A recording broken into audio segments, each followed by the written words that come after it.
Hey guys, and welcome back to the channel. Now today I have a bike from a company called Velotric. This is called the Discover One. This is their first model. Some of the guys that created this company used to work for Lime Scooters and Bikes. Lime was the first electric scooter that I ever rode back about 5 years ago in San Diego, California. I am back here in California, and so it's kind of poetic that I'm reviewing a bike from a company that's made the first scooter I reviewed in California. The price of this is $1,699, and so that places it in the commuter bikes from $1,000 to $2,000. I've reviewed 7 other brands in this category, so it's got some competition. Let's see how it does, starting off with a speed test.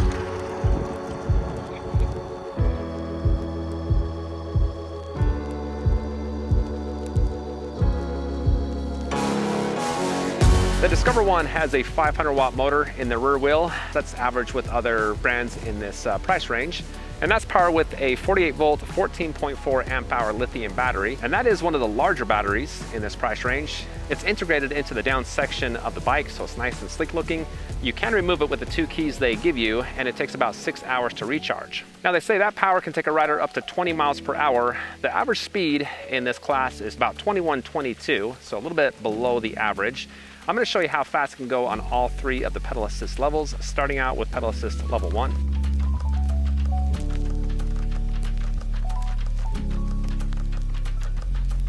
Okay, you got pedal assist 1, a full battery, speed up open, and a nice flat, very nice trail here. Let's see what we get. 1 is going to be 10. Well, that is a big jump. Level 2 is 20,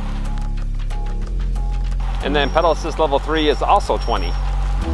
Well, in this price range, it takes about 11 seconds to hit 20 miles per hour. Now, this is the heaviest bike in this category at 64 pounds, but it does have the highest carrying capacity at 330 pounds. I'm going to show you how long it takes pedal assist and throttle to reach 20 miles per hour, the top speed of the bike. So let's start with pedal assist first. Okay, the acceleration test, another full battery, speed up open, and I'm going to do pedal assist first on assist level 3. Here we go. Starting off on the easiest gear, about half a revolution before the power kicks on, and it's going. Actually comes on pretty good. It stalls out about 14, 15, and then slowly creeping up, 17, 18, 19. So it's actually really fast from 0 to like 14, and then from 16 to 20, pretty slow. Okay, now I got a thumb throttle on the right side here. Let's do the acceleration with that. Here we go. And that is immediate power. Not the most punchy or zippy, but already hitting 12, 13. Kind of leveling off here now. I'll actually pick back up. There's kind of a fluctuation in power. Still climbing. 19. There's 20. Let's see if we can get past 20. No, that's all we get. So it's probably a little bit less than average as far as acceleration. I mean, this is a cruiser, so they're not going to design this to be super, punchy and fast off the line. It's a very gradual acceleration. The range rating of the Discover One is anywhere from 45 to 80 miles, and so I'm going to test that out. The terrain I'm going to be testing this out on is pretty flat for the most part. The lighter half of the trail, that's where the elevation is. Most bikes in this price range get about anywhere from 20 to 40 miles, so there's a big spread as far as capability here. So let's see how far I can take the Discover One. Here we go.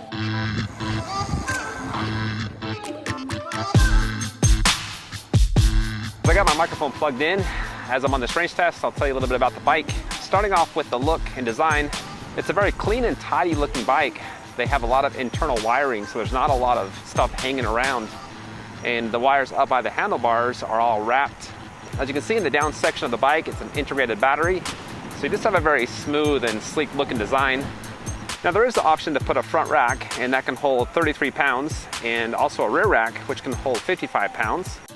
There's no rider size for the bike. Most of you guys know I'm 5'11", and I feel a little bit big for this bike actually. So if you're on the smaller size and you want a bike that's easier to manage and control and handle, this might be a good option for you. Plus you have the step-through design, so it's just very easy to hop on and hop off. But as far as handling, it's very light. It's a light bike. That's the best way I can describe it. You can turn it very easy. There's very little drag. With these step-through bikes, the center of gravity is pretty low to the ground, and the battery is on the lower section of this down tube. That just gives you overall better stability and handling. I've got up to 25, 26 miles per hour in some downhill sections, and it's smooth. Haven't had any sort of speed wobble or anything like that. Let me get into the cockpit of the bike. There's 38-degree back sweep handlebars, a little bit lower than I like, but you actually have a pretty good length on that. It's 26.7 inches wide. It's got ergonomic grips. It's just a nicer feeling rubber. You have pretty nice feeling brake levers as well too. They are kind of smaller. I can fit 3 fingers in there, and they are curved on the outside, so it kind of holds my fingers in place. And they do cut the motor off as soon as they're pressed. Next, there's a Shimano 7-speed thumb shifter, and that is matched with a tourney derailleur. The saddle's made from Velotric, and it's actually pretty hard. For being a cruiser type of a bike, you gotta spend a little bit more money on the saddle, maybe put like a seat post suspension or something that's better than what this is. I find myself standing up a little bit more than I'd like to, but they do have a lifting handle underneath the seat, so it does help to maneuver it and lift it around. The Discover has a spring fork suspension with 65 millimeters of travel, which can be locked out and adjusted. And then last but not least, it has 26 by 2.5 inch puncture resistant road tires. One of the biggest differences with this bike is the thumb throttle, and it has their press and go label on it. You can tell these guys have rideshare roots. And as far as like pressing it when the power comes on, I do have to press it about an inch before the power engages. And it is pretty sensitive. Once that power does engage, I'm just trying to keep it at a nice 10 miles an hour, and it wants to go faster. It feels like a all or nothing type of a throttle. It's not, but it feels like that. It is pretty sensitive once the power does engage. I'm going flat out right now. If I release the throttle, power cuts off immediately. If I re-engage it, oh wow. That's about 2 to 3 seconds before the power comes back on. That's a huge delay. As far as the pedal assist, I'm in gear 7, just casually pedaling. I've actually got some pretty good resistance on the pedals. I'm trying to pedal even a little bit harder, and I can increase the bike up 3 or 4 miles per hour, but it doesn't take long to actually get a burn. On pedal assist 2, casually pedaling, that's pretty much when the bike just takes over. I've got to increase my cadence to make any sort of difference. And then pedal assist 3 is the same as 2 as far as the bike doing all the work. When I'm topping the bike out, going 20 miles an hour now, or close to it, if I stop pedaling, it takes about a quarter of a second for the power to kick off. And 1, 2, 3, 4, about 4 revolutions on the 7th gear for the power to come back on. So again, this is just a very gentle acceleration. I think that's got to be by design. They're just trying to make this nice and gentle.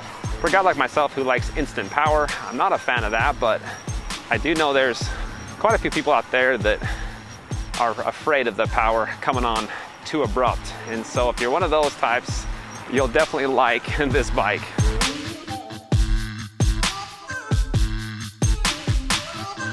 Well, I just got done with the range test, and I hit over 17 miles with over 1,100 feet in elevation gain, which is pretty good. I was expecting to get about half of what the rating was on just straight throttle, and I almost hit that.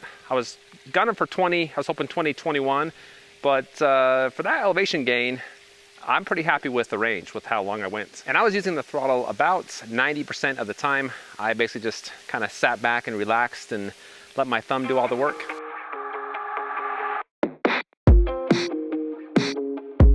The Discover One's motor produces 65 Newton meters of torque, which is average for this bike in this price range, and it is rated to climb a hill up to 15% grade. Let's see how well it does on this hill, about 13 to 14%. Okay, as a hill test, I'm already climbing. This is about over 2 blocks long, and this hill is about 13 to 14%, so it's pretty close to the rating of the bike. Kind of bouncing back and forth between 8 and 9 miles an hour. And now I'm down to 2 battery bars. And that usually will come back up when I stop. A lot of these bikes, they show less battery level, you know, when it's really going to the test, taking it to the test. And up over the top, there we go. And of course, I gotta show you how well the brakes are. Gonna go down the same hill I just came up for the brake test. Okay, at the top of the hill, do a little brake test. Get my speed app open, there we go. Gonna lightly press them. And they are pulsating and squeaking. A little bit harder. Really gotta squeeze the levers. Okay, there it goes, my nephew. Really got to squeeze the levers though to get some braking power. I'm almost hitting the grips. There's a lot of grinding and noise. And even when pressing hard, it still pulsates a little bit. So the brakes could use a little bit of work. This is the no power test. I've got a slight uphill. I'm on the 7th gear, which is a little bit too tricky. I'm going to the 2nd gear. And this really isn't that bad to ride without any assist. I mean, it's heavy, but it's doable. I'm actually going up a hill right now, and there's a bigger hill up here that I'll try to tackle. But going 9-10 miles an hour. Okay, it starts to climb here. I'm gonna go in the easiest gear and see what happens. This has gotta be about a 10-11% grade. Okay, and that is definitely feeling some burn, but it's doable. You wouldn't want to climb too steep of hills for any duration, but that was definitely doable. So yeah, definitely one of the easier bikes to ride without power. Let me run through the LCD screen and control pad. On the left is the pad, power button here. Hold that for a couple seconds, screen turns on, and that's 3.5-inch screen. So you got a pretty large screen there. On the pad you have plus and minus to change the pedal assist level, and that is 0 to 3. Hold down the plus button to turn on the lights, and it does come with a 12-volt headlight and then a 4-volt tail light, which is actually on the fender here. And then if you hit the brakes, that does light up. If you hold down the minus button, that is the walk assist mode. It starts taking off on you. And that'll go about 2-3 miles per hour. To scroll through the different readouts, just tap the power button. To enter the event settings, hold the plus and minus down at the same time. And then you can change, I'm not sure what all these are. This is the wheel size, the first one. That's the units, miles per hour, kilometers. The speed, you can lower the speed. I did have it set to the highest level for the speed test. And then you can set a timer for how long you want the bike to stay on if you forget to turn it off. And then in 5 minutes it will turn off. You can reset the odometer and then change the brightness of the LCD screen here. I do have it set to the highest brightness level now. And that's it. The Discover One comes with an IPX6 waterproof rating, a 1-year warranty, and free shipping in the US.